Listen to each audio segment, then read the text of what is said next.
This is Teachers Talk Radio, and you are listening live. Good afternoon and welcome to the afternoon show with Famida Choudhary on Teachers Talk Radio today. We are exploring a vital topic, nurturing readers from basics to brilliance. Reading isn't just a skill, it's a doorway to lifelong learning, creativity, and growth. I'm excited to have a phenomenal guest, Riddhi Sharma, a literacy This is expert. Teachers Talk Radio, and you are listening live. Tune in live at ttradio.org, or to join in the conversation, download the Podbean app and search Teachers Talk Radio. Follow the hashtag TTRadio.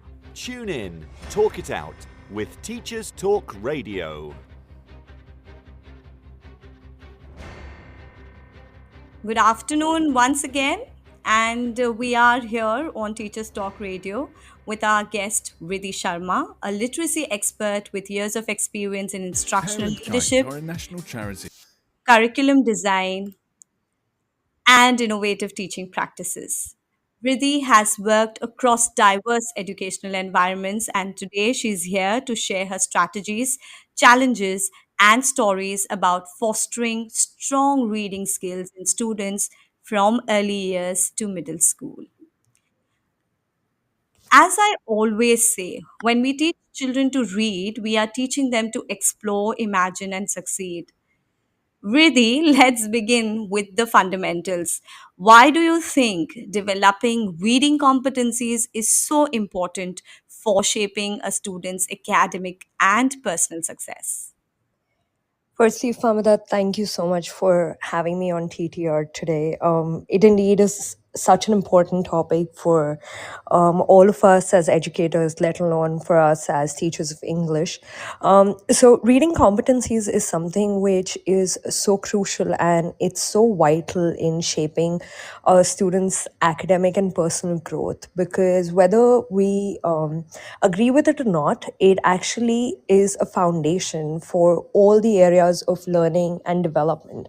So, academically speaking, if a child has strong reading skills, they will be able to understand and engage better with content from subjects across the board. Like, for example, in the case of math or science or even social studies, if your medium is that particular language, you need to know that language. And the only way for you to really dwell into it is by reading regularly. So, when a child is young, especially at those, those very crucial years when they've just gotten into school, and even before that, those competencies, they build their foundation, which later on help improve their critical thinking, their comprehension skills, and that way our students are able to then progress and achieve academic success. So for me personally, I think that it's the basis of lifelong learning, improving your communication skills, and building confidence. Because in all honesty, if I am not able to read what I have in front of me in the classroom, I am not going to be a confident learner because I'm not really understand anything. I might be a very disciplined child, but that will really start breaking my confidence because I am not understanding. And that's what we see a lot with our second language learners. I've been working with second language learners for more than half of my career now. And that's what we see with them is that they do not want to learn, not because they don't want to learn, it's mostly because they don't understand what they're learning. And that is where reading plays a huge role in their lives.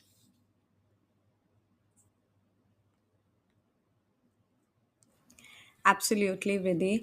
I think even parents at this point of time have to play a vital role. So, what do you have to say with respect to parents' role at this stage?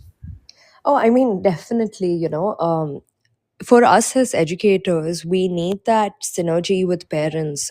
So it's very easy a lot of times for parents to say that, oh, this is the teacher's job. Like, even when we have our parent teacher meetings, they come and they question us now that, hey, my child's not reading or my child's not learning, their scores are low. why aren't you working with them? But they also need to understand that, the child, once they go back home, the rest of the day that they're at home is much longer than the time that they're spending in school. And in school, when they're with us for about 7 to 8 hours, they they're going through a lot of information. And if that information is not reinforced at home, it's all going to waste, because I can just imagine, like, when I was in school, if I am moving from, from English to math to science to PE to social studies, I am getting so much information that my brain has to hold. And if I don't have any homework when I go back home, or if I don't have any kind of revision when I go back home, it's all going to go to waste. And that's something that we see very prominently. Um, I'll just give my personal experience of, what happened at the parent teacher meeting recently. There was a mother of one of my students who came in, and she was a really good speaker. She was very fluent with the language, and we were sitting and we were discussing about reading and its importance in their lives, because her daughter, um, she doesn't really enjoy reading as much now. I had to tell her that, you're lucky that your mother is the one who is, devoting herself, and she's going out of the way and she's buying books for you. And you really need to start doing that for yourself so that you can grow as a learner. And the mother herself, she was from a public school, she was from an Arabic speaking school. But trust me, if you were to talk to her, she was so good with her English, and she was so proud. She was like, I recently gave my IELTS, I had a eight score on my IELTS examination, and she was very proud of it. And I understand you. It's definitely, it's hard for parents. I mean, with the kind of responsibilities that they have, if they have many children at home, they have to take care of their children, they have to take care of everything that's happening at home, and then they have to earn an income, they have to have a stable home. So what they need to understand is that if you're actually giving your child a book to read, um, you are freeing up some of that time for yourself as well, because that child is going to be engrossed with that book, and that child is developing. So even if, like, you really don't have to do anything, you just go to the store with them, let them pick a book for themselves and give it to them at home, let them read for 20 minutes, and tell them that, hey, once you're done reading for 20 minutes, I just want you to come back to me and tell me what you read. Doesn't have to be perfect, but what you're doing during that time is that you're giving that child something to be engrossed with for those 20 minutes, where they're actually learning. And it's also keeping them engaged, taking that time away from you. And they will slowly and steadily start falling in love with reading. They will foster that love for reading, which So is important. Yeah, absolutely. You've brought out exactly. such an important aspect that it's just not just for reading, it is the love, reading for pleasure. And as we were looking at from early years perspective, I wanted your take on what it would be. How do we build on the foundational skills, like decoding, phonemic awareness, or and fluency? So, definitely these goals are really important, especially at that, the pre-K to maybe second, third grade stage, because this is where their brains are like sponges. Our children, and which is something we forget so often. They mimic behaviors. They're able to learn so quickly, and we see that the children who are given these tools at that young age, they are the ones who develop with a lot of academic, and not only academic but later on success in their lives. So there are a few strategies that teachers can employ in the classrooms. Now, I personally, I am an educator. I've been an educator for 10 years now, and I understand when there is so much of administrative work that we have to do, it becomes a chore. I completely connect with it. To like connect with, and to bring those strategies into the classroom, it becomes so difficult. So that's why I think that, just something small, I call them mini workshops, and I've been doing it my entire career for all my students. I take out 5 minutes from my lesson, and have done it at the stages when I've taught middle school, I've taught high school, and I have gone into the classrooms for, grade 1 and 2 as well, when I was working as a head of department. So a lot of times what helps is a lot of repetition. So repeated reading of books, of poems, they help build that fluency, because the more familiar the text becomes, it increases their confidence and comfort.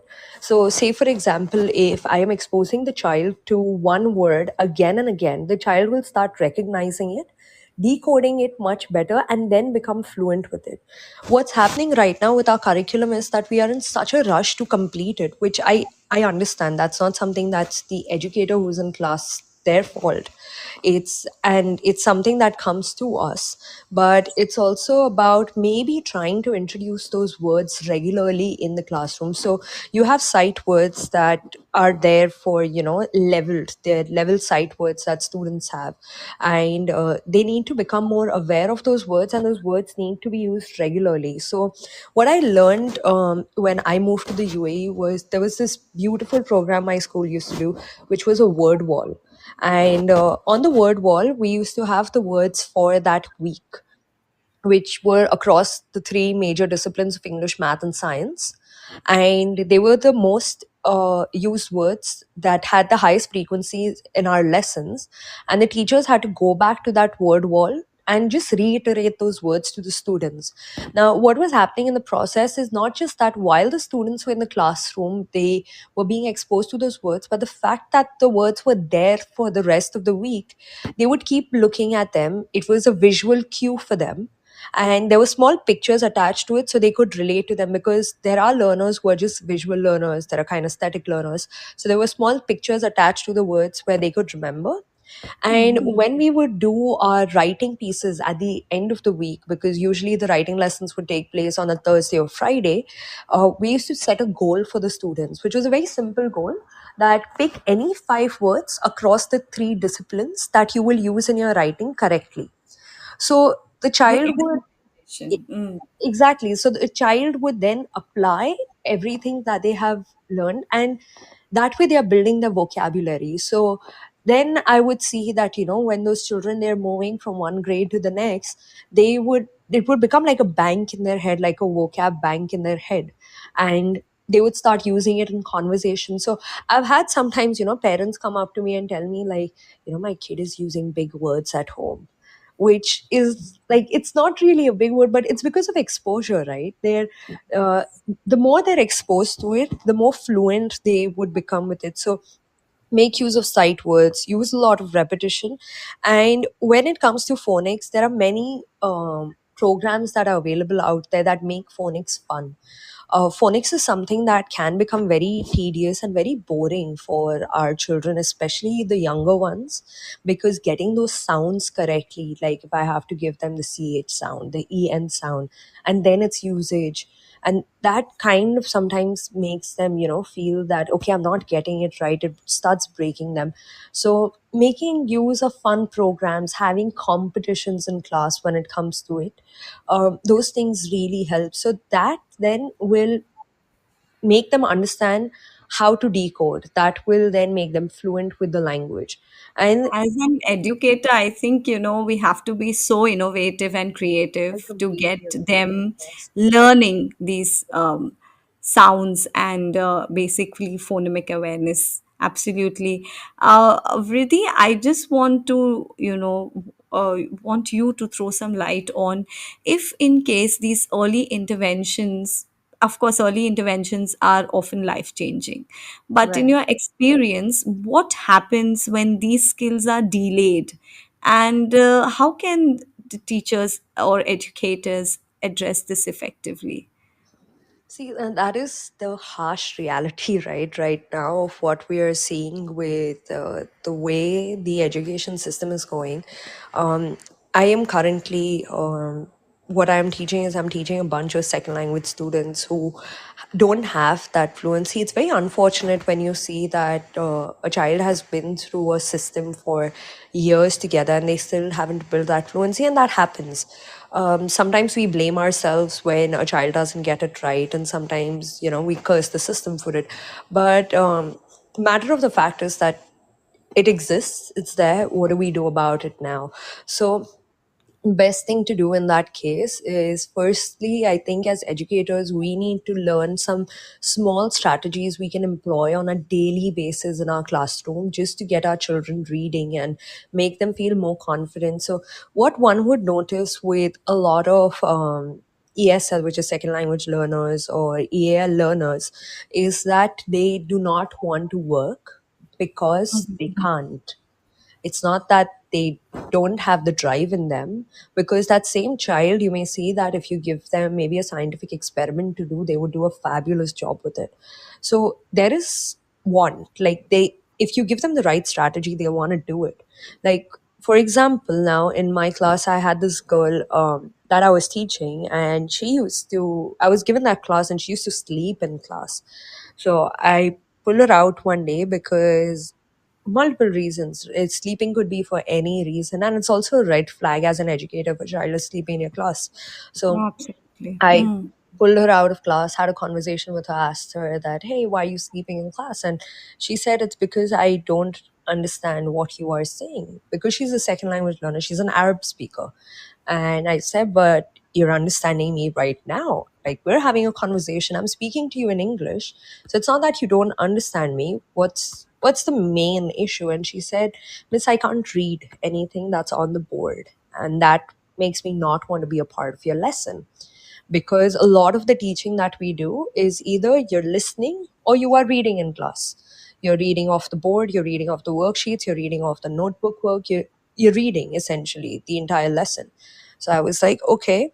And what I started doing with her is I started doing goal setting with her, providing her with small goals and teaching her small skills. So it's not even something that's again, I really get it as educators. I mean, there are teachers who have 30 lessons a week with, and after that, post those 30 lessons during the week, you have to do your exam papers, you have to do your notebooks, you have so much going on for you.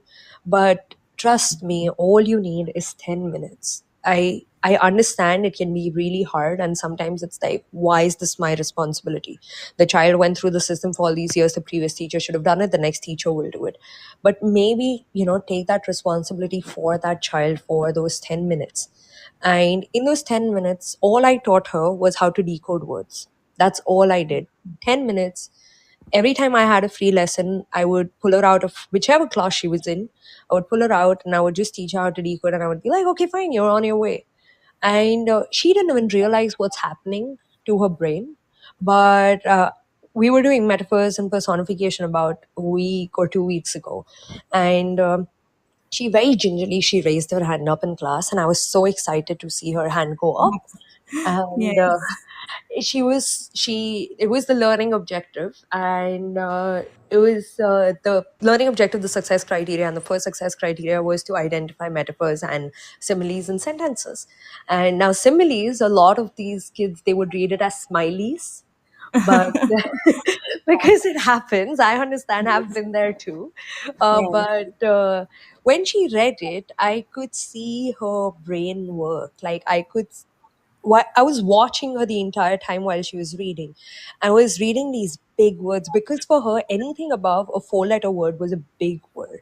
So identifying similes and metaphors in sentences, they were all big words for her. And she took her time. It took her, and there were students who were trying to prompt her, and I was like, no, no, no, she'll get there. She'll get there. And she did. And the moment she did, she just looked at me like, hey, did I get it? Didn't say a word, just looked at me. And I was like, you did. And we clapped for her. She was awake that entire lesson. I She did just her can notes. imagine the feeling of happiness She and the was confidence that was boosted in for She was that child. ecstatic, and all it took was 10 minutes. And now it's become more of that every lesson she wants to try, and she will call me to her place, and she'll be like, can you, if there's a word that, because there are tons of words that she can't read yet, she's still trying, or she doesn't understand their meaning, and she'll call me to her place and she'll be like, can you read this for me? And she's more awake in class. All it took was that one lesson where her confidence was boosted, and now she's awake. So I think that's what we need to do as educators for these children is, find strategies that would boost their confidence, because it's more of a question of, um, just giving them the tools again. And there are so many ways of doing it in the classroom, outside the classroom. And I know a lot of us would not opt for outside the classroom, but sometimes you have to. And Yeah. that's when you feel successful as an educator, that hey, I made that difference in that one child out of that whole sea is now wanting to read. Great. Thank you, Vriddhi, for setting the stage with such insightful thoughts on why reading matters. It's clear how foundational skills impact so much of a child's learning journey. We'll take a short break now and stay tuned as we'll be back with more strategies and actionable insights from Vriddhi Sharma, a literacy expert, on building strong reading competencies for lifelong success. Let's listen to a quick message from our sponsors. Representing parent views and voice, and championing parental participation in education and school life. By fostering strong school-parent partnerships, we can boost student attendance, improve behaviour, and enhance academic performance. When parents actively participate, students thrive. Join the movement that's reshaping education for the better. Visit parentkind.org to learn more about reaping the rewards of working in partnership with parents. This show is brought to you in partnership with John Catt Educational, publishers of professional development books and resources that support great teaching and learning in schools around the world. Don't miss out. Level up your professional development today and visit johncattbookshop.com to explore the full range of titles. Use the code JCTTR2425 for 20% off your order. Happy reading! Hey educators, ready to kickstart 2025 with world-class inspiration? Then don't miss Bet UK, happening January 22nd to 24th in London. Get fired up in our high-energy arena hosted by Laura McInerney, with an incredible lineup. Hear from racing driver and inclusion advocate Nicholas Hamilton, and the poetic power duo Michael Rosen and Christian Foley. Plus, don't miss the legendary Stephen Fry discuss the human approach to AI. Explore hundreds of hours of unmissable content, the latest ed tech, and free CPD opportunities to supercharge your skills. All for free, so why wait? Head to betshow.com and book your ticket now. Let's make 2025 your best year yet.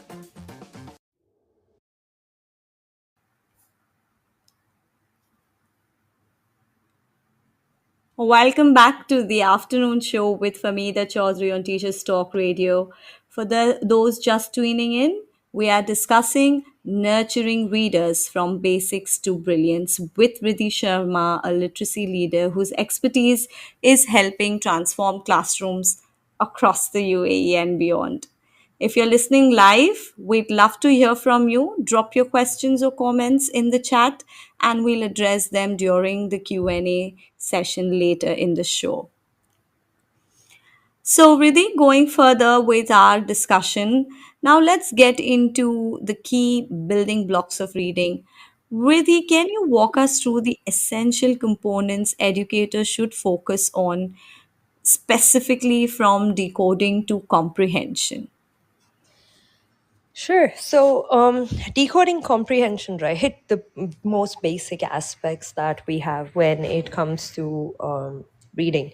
Now, each educator, they all work differently, and it really depends on the group of students that you may have in your classroom. But we do need to use a certain set of strategies that would work for each of these sets of students.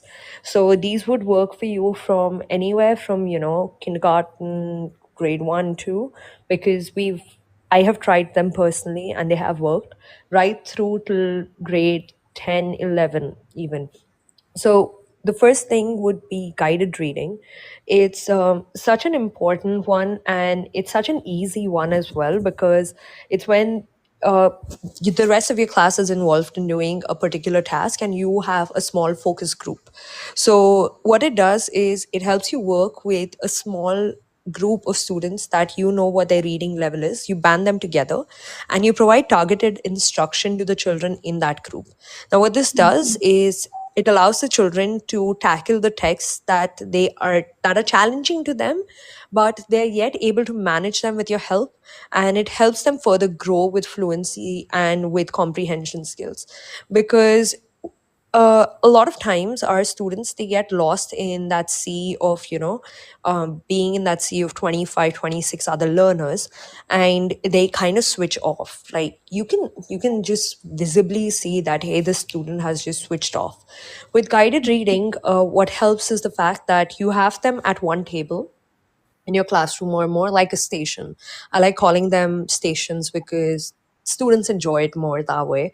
And you have them at that station, they come in, they do a small class with you, which is a mini Mhm. class, which is targeted for their needs. And then they go back into the task. So it's not that you are, segregating them from the entire class to make them feel that, oh, I don't have the skills that my friends have and I'm being targeted. Because a lot of times that can also be the case, that if a child feels targeted and they feel that they're incompetent in comparison to their classmates, they would not want to do it. So it would help sometimes if you may involve maybe a child who is doing really well as a part of your guided group, because every learner needs that help. It's not that, yeah, this child is, he's a band 3 student, he's completely fluent. No, they're all learners. So bring them, make them a part of that group so the others feel comfortable as well. Pick any one skill. Now, if you're focusing on decoding or you're focusing on fluency, then pick skills that are related to that. If you are focusing on comprehension, then maybe pick a skill like citing textual evidence, Mhm. pick a skill like analyzing, and teach them that skill. Give them a task related to that skill at the end of it. Let them go back to their friend groups or whichever groups you have set them in, and then Mhm. ask them to submit their assignments back. So, what you've done essentially is you've given them 15 minutes of time, which is outside of the whole classroom, for them to express openly and confidently how they are feeling and where they are stuck. And then Mhm. you can mitigate that and you can help change that with your students. So guided reading is one way. Another thing, and this is so important, is that the students are taught the basic skills of comprehension. um, I have had grade 10 students who don't know how to skim, who don't know how to scan a text. They wouldn't know how to find keywords in the text to respond to the questions. And when it comes to their examinations where they're timed, these are the skills that are so important for them. So Great. I Yeah. have, taken time out of my curriculum when I was working and at my previous school, and I've taken time out of my curriculum because I was teaching a grade 10 class, a grade 9, grade 10 class that was going to give their examinations. And I said, nope, we are going to learn the skill of skimming, we're going to learn the skill of scanning, how to find keywords, and then test them on that and time them on it. Especially if it's a higher class, you need to start timing them on it. And even if you're giving them scaffolds initially, unfortunately for us, and this is as educators, for especially for the ones who've been in this field for the last 3 decades, they would have noticed. I have been in this field for a decade now, and I have noticed that children don't want to write anymore. So Mhm. they're using a lot of texting language when they're responding in the class. So give them scaffolds where you're giving them sentence starters. You're giving them sentence frames. Don't be scared to do that in the initial stage. Let them learn that, hey, this is how I have to start my sentence. Like, I can look at my question and then I can pick the opening sentence of my answer from the question itself, and then I continue. Let them do that, teach them those skills initially, and then take those, slowly start taking those scaffolds away. So definitely, teach them the skills of finding keywords, skimming, scanning when it comes to comprehension. Do guided reading, do repeated reading with the same text. And then in the end, you can also, if you think that, hey, my class is fluent enough, then do independent reading with them. A lot of times, I have noticed this even, and I am guilty of doing it too. We are so exhausted from having to teach the entire day, that when we have a lesson which is for independent reading with a reading Mhm. resource in class, we allow the children to just be on their own, because we think the resource is taking care of them, that the resource is leveled, it's according to the levels. Children are just clicking, they're just moving to the next page, they're not even Yes. reading. And all of us are guilty of doing it. I am too. But a little bit of monitoring when that happens, Yeah. like just walk around the class, ask them a question like, hey, what did you just read? And Mhm. 9 out of 10 times, they will not be able to tell you. Oh, miss, nothing. And then it's like, oh, you need to go back to reading. So monitor, like monitoring is very important, especially if they're using a resource. See how much time they're spending on a text. Um, See what their answers are like. I know it's a little bit of extra work, but you can include that during the lesson while they are doing it. Just monitor them. I And think that's an absolute great strategy for educators, and a message that close monitoring while you are in class, especially with when they're doing this reading comprehension or some tasks related to it. Stories are a powerful tool to make reading meaningful. In my classroom, I've seen how storytelling can connect students emotionally to the text. How do yes. you recommend educators use storytelling to improve comprehension? So, a lot of times, this is like I personally do it, and anecdotes from the teacher, like personal stories that may sometimes not even be personal, it would be a made up story from you.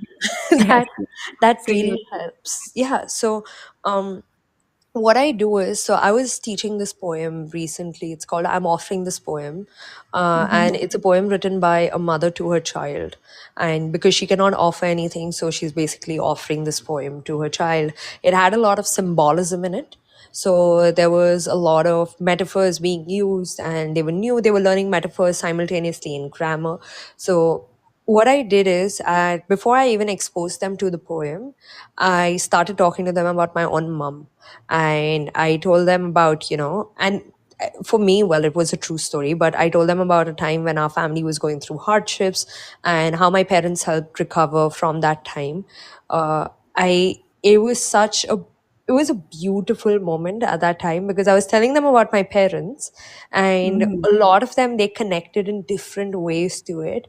My entire class was in tears. And Oh. because of the anecdote and how strong that anecdote was. And while I was telling them that story, um, I started telling them about, like my mother would do this for me, and this is what it was. Like it represented this. So it showed me her love. Like she couldn't give me something, but she did this for me and it showed me her love. And then when we went into reading the poem, and I just gave them the poem after that. I gave them a copy of the poem and I told them, okay, I want y'all to identify what is the mother doing for the child. Now they connected my anecdote with that poem that they were reading, and immediately they were able to find out that, oh, miss, she's giving a pot full of corn, but she's actually not giving it. She's saying that they should think that it's like a pot full of corn, or she's offering a warm coat.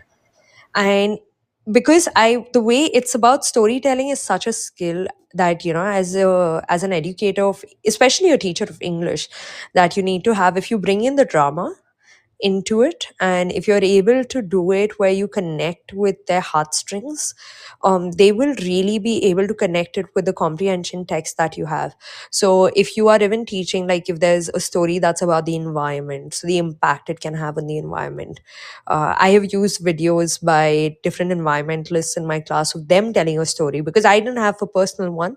So of using this and then connecting it to the text. So a very important thing is building text to text connections, building text to self connections, building text to the world connections.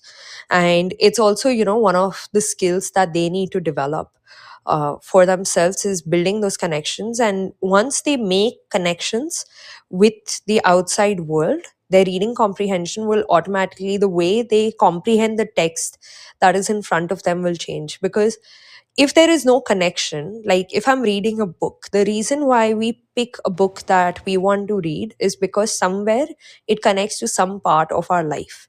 Today, if someone tells me that, hey, do you want to read like a Wuthering Heights? I would be like, no, it doesn't connect to anything related to my life right now. So I wouldn't want to read it. Right. So if Mm. there's something that they feel even remotely has a connection, it lights up that bulb in their head, and they'll be like, hey, I can connect it to this.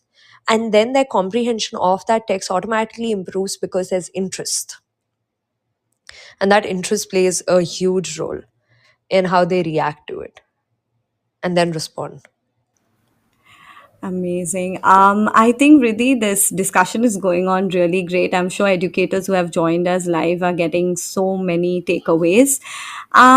Just to go on with a few question that has just come up in my mind is related to digital distractions, because it's a kind of when you give devices to students and different Yeah. learning apps, you will find them getting distracted, and it's kind of a modern challenge. But Yeah. with balance of technology, it can also be a powerful support and help for educators. So how do you see digital tools transforming literacy instruction? So it's both. Like, I think as an educator, it's a boon and it's also the bane of our existence, definitely. That, initially, so I remember in 2000, and I started teaching in 2014, and where I was working back home in India in 2015, they had started the concept of mobile learning, because at that time laptops, we were still on computers, and laptops were not a great thing and iPads were not a great thing. And now, slowly, as the years have progressed from 2015, we're hitting 2025, the last decade now. Every school is either providing with iPads or laptops to the children. So it's not something that educators can run away from. You have to deal with it. It's the in thing now. It's what we have to do as educators. And now it's more about how do you make that tool your friend instead of your enemy. So schools really need to look out and invest in platforms that they think would help improve the literacy levels in children. I know for a fact that there are so many resources that are out there that really work well with the students and the students enjoy. It's also about, even using those platforms in your classroom to do small quizzes or to do, just maybe picking up the answers from them. So it really helps when you are able to use these resources for your gain rather than being against it. So with digital learning, what I do is my students have two resources that they have to use every week, and they're timetabled. So it's not only that they have to do it at home, but it's also that it's in the timetable. And that's been the case for the last 6 7 years that I have been teaching, that these resources have been timetabled. Now, on that resource, I'm very careful with how I use it. There are two things all these resources provide you. They provide you with the time that the students are using it for, the kind of support that they need, and the goals that they may have. So I live in class, when this child is with me, if I have a 50-minute lesson or 40-minute lesson, I am keeping a tab on how much work have they finished and how long they've done it for. So I tell them that this week your target is to spend 30 minutes on reading, 30 minutes on language arts, and at the end of it, once the first 10 children to finish it, they get a certificate. Now, that certificate for me, it takes me 2 minutes to print out and give it to them in class. But for them, it's now a competition. And it's not only how much time you have spent on it, but how well you are doing. So for all my classes, I have actually printed out their goal sheet and I have stuck it in their notebooks. And we do a regular check that every lesson that we may have, it's I open it up on the board and I tell them, like, hey, today you have only finished 26 texts. Your goal is 40. You have so many texts left. You have 14 texts that you have to do. And Like reminders, yeah. exactly, it's like regular reminders, because if they think that, they're not being monitored, if they think that, oh, this is just, for a lot of them, it's becoming, with a lot of educators, it's like, oh, it's a free lesson. Because what they do is alt tab, very quickly move to another screen, and they start playing games. No matter how much a school tries to block games, there are so many websites out there that they use that are unblocked games, and they'll just start playing a game because they think that's a better usage of their time than reading. So if you are really monitoring them regularly and providing them with that goal that you have to reach this, then they will want to do it, because it then turns into a competition. Like, for my students, it's like, oh miss, she finished it at 12:35. I finished it by 12:37. I was like, well, sorry, you were 2 minutes late. You don't get the certificate. You should have done a better job at it. So it's reaching that point where they're that competitive, and all they need is that certificate. All they need is that recognition at the end of it. And the beauty of a lot of these resources is that they will tell you where the child is falling short, which we will not know in a classroom. So when I have 26 children in the class, one of the main ways for me to know where the child is falling short or where their shortcomings are is through their responses in the notebooks and their exam questions. But sometimes that's too late. If you actually go through the outcomes on the resource, you will know where the child needs support, where they are doing well, and then provide targeted interventions for them as and when required. So, for example, Kind exactly. patients.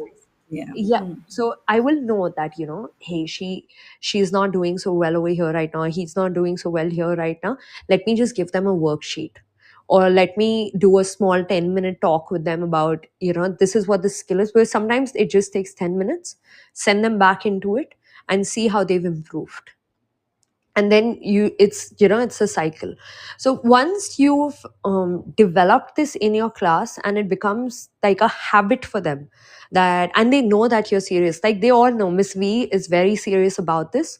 It's not a free lesson. If she catches us playing games, there's a message that's going to run home. Nobody in my class is allowed to play those games then.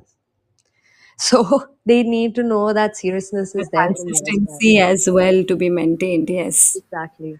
So the digital resources are there to help us. If we stop fighting the system, and we really try to take it in, you can do wonders with it, with especially with setting goals for the children, and it really really helps them. I think, Vidhi, you have really helped us and given so many strategies, but it's time for a quick news break and we'll be back soon.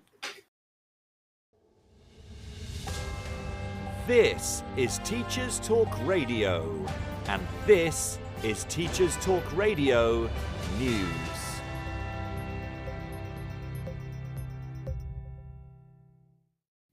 The BBC Norfolk news website focuses on the national issue of school attendance. The report states that persistent absence from schools is higher in Norfolk than the national average. At secondary school level, the Norfolk total is at 38.1%, compared to the national average of 28.3%. And for primary schools, it is 18.9%, compared to 17.2%. The BBC sat in on hearings at magistrates' courts to hear the human stories behind the national issue. One parent told magistrates she was frightened of her son and had no control over him, whilst another said issues with the child using school toilets had led to school refusal. One family explained that their own ill health had affected their ability to take primary-age pupils to school, and restrictive shift patterns at work had made it even more difficult. Representatives from the local authority made comments after the hearings, reminding of the importance of ensuring a child's attendance to school, and it's as high as possible, as many times as possible. It pointed to government guidance which schools must follow to ensure regular attendance, with a focus on support to remove barriers to attendance overall. According to the TES magazine, private schools lose their GCSE results edge after adjustments for students' backgrounds. Researchers say state school students perform better in English, maths and science, but private schools still perform better in creative arts subjects. Researchers from UCL say the findings could have implications for parents deciding on the best education for their child, and raise questions about the relative strength of creative education in state schools. The analysis is based on GCSE results from state and independent schools from the 2016 to 17 cohort. The data from the UK Millennium Cohort study follows the lives of 19,000 young people born across all 4 home nations in 2000 to 2002. Before adjusting, private school students achieved 4/5 of a grade higher across all GCSE subjects, assuming 8 were studied. Once socioeconomic status was accounted for, the researchers say this difference was statistically indistinguishable from zero. But when just the core subjects were considered, state schools had the edge, achieving on average 2/3 of a grade higher in maths, 2/5 of a grade higher in science, and a slight advantage in English after all of the adjustments. Professor Jake Anders said it has been long assumed that the private sector outperforms the state, and that over the past 2 decades, state schools have increased their focus on core subjects. Full details can be found in the TES magazine online. Schools Week covers a story on school leader stress after Education Support released its annual Teacher Wellbeing Index. Although it reported that the overall wellbeing score of teachers and leaders had improved slightly, Chief Executive Sinead McBratey warned disturbingly high rates of stress, anxiety and burnout continue to affect staff, exacerbated by pupil and parent behaviours and a lack of support outside of school for children and young people. The article lists 7 issues, with 78% of teachers reported as being stressed, although there was a drop from 39% to 35% in staff reporting a mental health issue. On a positive note, the proportion of staff who said they considered their organisation's culture had a negative effect on their well-being fell from 55% to 50%, and 27% of staff now experience a culture which is positive for their well-being, up from 22% last year. Full details can be found in Schools Week on their online article. The Guardian covers claims that schools and colleges in England are failing in their legal duty to prevent and address racism. Campaigners are calling for the national curriculum in England to include an explicit anti-racism focus, with Black history as a compulsory subject. In a letter to the Prime Minister, a group of leaders from several organisations have warned that racism is holding all young people back, and calls for urgent action to address the impacts of a growing crisis. The letter goes on to say that the planned review of the national curriculum offers a perfect opportunity to embed diverse, anti-racist content. Recommendations in the letter include ensuring a whole school approach to tackling racism be implemented, the DFE to treat racism as a safeguarding issue, and for anti-racism guidance to be published for all schools and colleges. The organisations signing up to the letter include the Diana Award, Everyday Racism, and the African Caribbean Education Network, among others. A Department for Education spokesperson said, "Racism and discrimination have absolutely no place in our schools, and we have launched an independent curriculum and assessment review aimed at delivering a curriculum that reflects the diversities of our society." Finally, several parts of the UK were affected by the weather in recent days. More than 100 schools across the Scottish Highlands, 30 in North Wales, and almost 200 in Devon and Cornwall shut due to snow. Many schools affected, however, were able to continue teaching pupils, as online learning, developed during the pandemic, was activated for the majority of pupils. This has been your Teachers Talk Radio News with Jo Fox.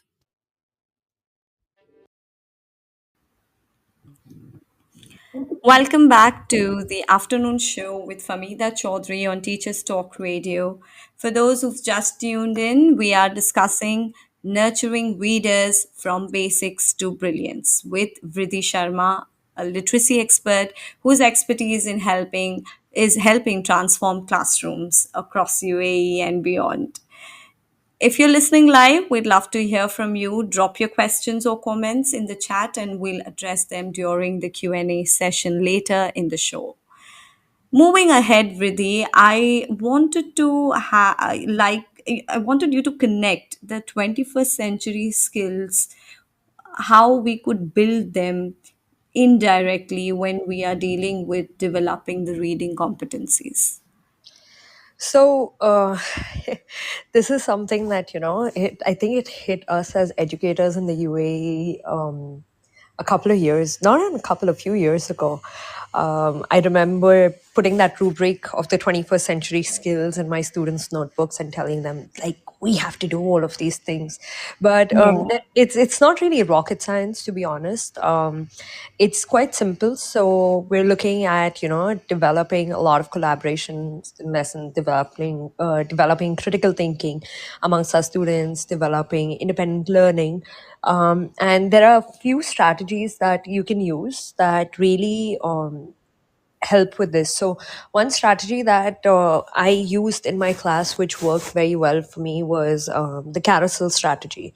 So, the carousel is essentially it's a very easy, cool, fun strategy that it takes care, it's like a tick in the box for all of these things, is that you begin with your reading text. So whatever your text might be, now usually these texts, they have different paragraphs, so you can start chunking them.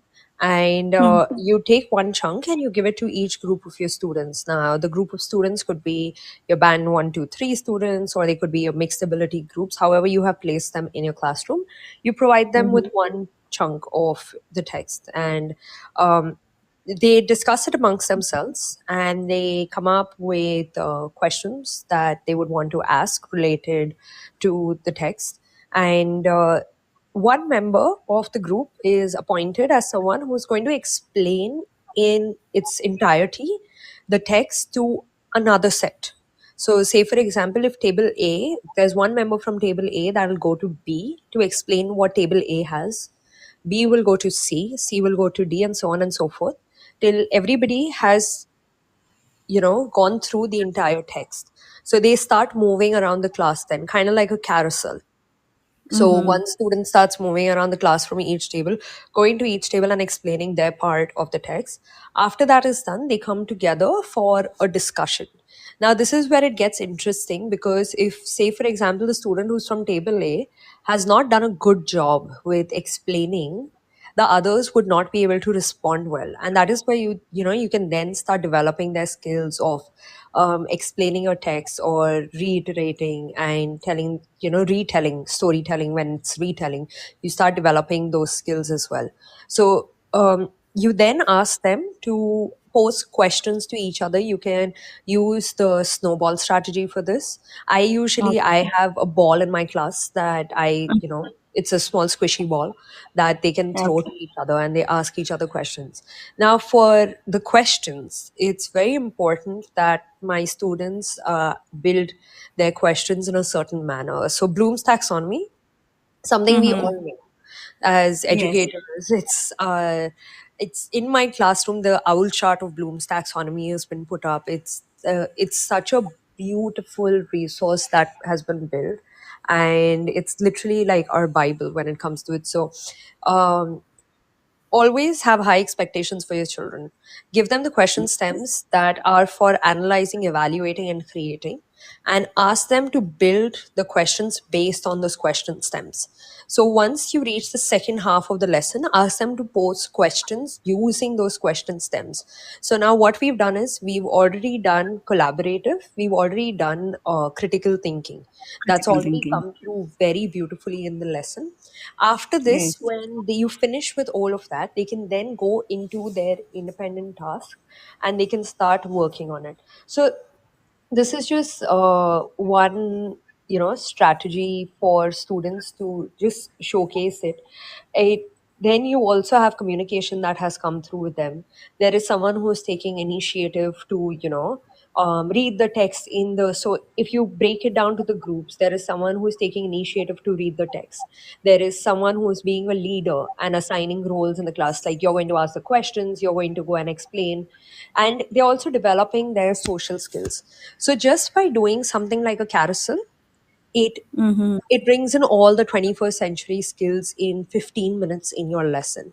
And with how we have with inspections in the UAE with Irtika, or whether it's KHDA, it's such an important thing because in each handbook it says that collaboration is important, creativity is important. So you're checking those boxes for your inspectors.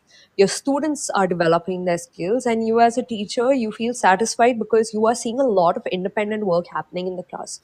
Um, And ultimately, we are also in the bargain developing the reading competencies, which exactly. is actually the core The most. of Yep. getting them do this. Yeah. Yeah, so it's like, I always, every time I've spoken to anybody on any platform, I always tell them that I am not an educator. I'm a facilitator. My Yes. job, especially in today's time, is not to just, it's not just to, pass on information, because with the way the world is progressing, our children, they can get information from anywhere. They can work at home even. I mean, a lot of them did that during COVID, but it's about how you're facilitating in class. And these strategies, they develop those reading competencies in our children, and they really, really make them feel independent, and it makes them want to do more. It'll make them want to go to a more complex text, because they'll be like, Miss, you did not challenge us enough this time. Can you give us a bigger chunk? Can you give us a better text? So in those cases, it really, really helps them. I've had a few questions that have come up from our listeners, and I'll take one or two of them. Sure. First being, what's the best way to support bilingual students in developing strong reading skills? So there are many, again, there is so much that's out there that you can do with bilingual students, because I myself I'm a well, actually I speak more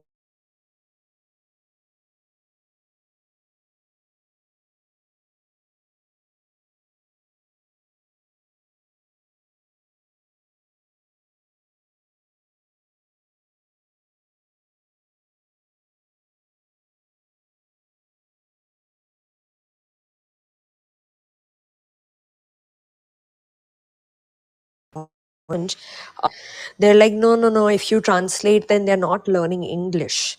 They are learning Mm-hmm. Arabic. But what we are doing by translating is you are helping them understand the word better. Because Yes.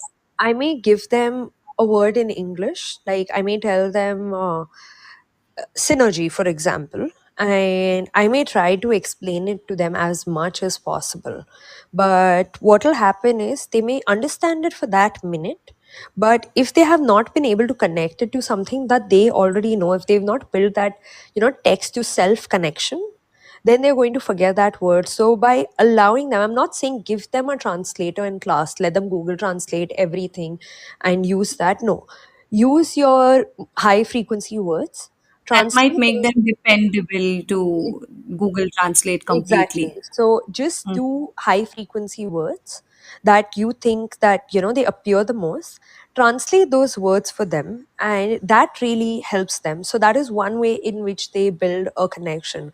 With bilingual students, if they, some of them are readers, so if they've read a particular book that, that they've read in Arabic, for example, in this region, if there's a particular book that they've read in Arabic, give them the English version of that book.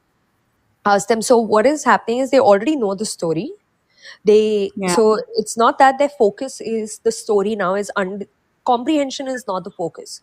The focus Mhm. is about learning the vocabulary and understanding the sentence structures. So their focus will automatically shift.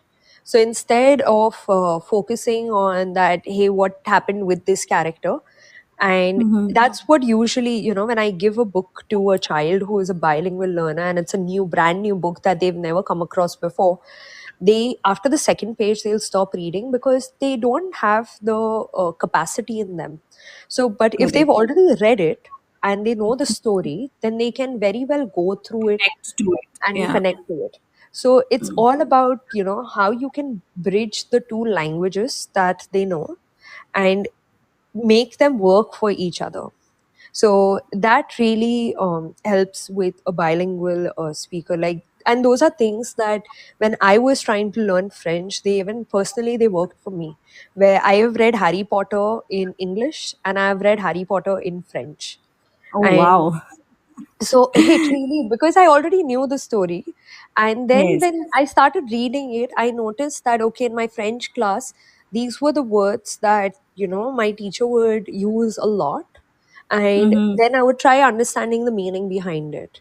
And sometimes I had to translate, but now after I have translated and I know the meaning of the word in English, I'm never going to Uh-huh. forget it, and I'm going to remember that word.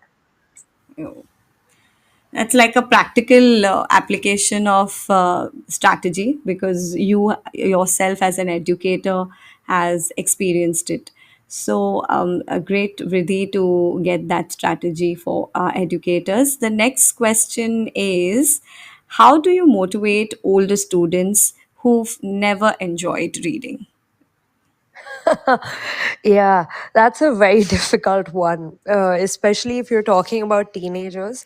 So, students, they often, they vary in their reading abilities, their wants to read. And nowadays, students don't want to read. Like children, they don't want to read, right? It's Yeah. like picking up a book for them is, oh my God, you're asking me to leave my phone and pick up a book. How could you do that? But I think the most practical application of this would be to offer them choice. So, Mm-hmm. besides just assigning the students any kind of curricula that they may have, I often ask the students what they want. Like, Mm-hmm. if I have students who are interested in ice hockey, there are students who are interested in basketball, in anime. Now, these are things that as an educator, I would never ever think that, oh, I want to assign a text related to anime to my students, because we would be like, oh, no, no, no, no, this is against the curriculum. How could you?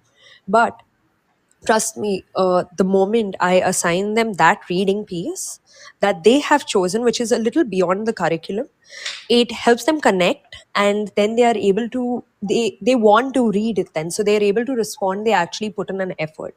So it's about offering choice, and that is something even parents need to do, is that take your child to a bookstore and tell them, like, give them a budget, take them to the bookstore and tell them, like, go and pick one book that you think connects with you. Don't Mm-hmm. shove it in their faces and tell them this is what I want you to read, because the moment it becomes something that we want them to do, they're going to run away from it. They feel that at that age, it's such a crucial age for them. At the same time, you have to be very careful. It's like walking on eggshells. I have to Mm-hmm. sometimes use a new strategy every week in my class. So this is something with reading though that has worked so much, because today my students, they would rather honestly want to discuss Instagram and TikTok in my class with me than discuss like Charles Dickens and Shakespeare. But it is Right. also then about, okay, you want to discuss Instagram, you want to discuss TikTok. There are so many articles, non-fiction articles today that are out there that are about Instagram and TikTok, that we can Yes. use in the classroom to build their So reading true. competencies. Yes, and actually take topics that interest them Yep. and get them to do that, Yeah, right? definitely. Yeah. And it's also about like reward, like reward, reward, reward.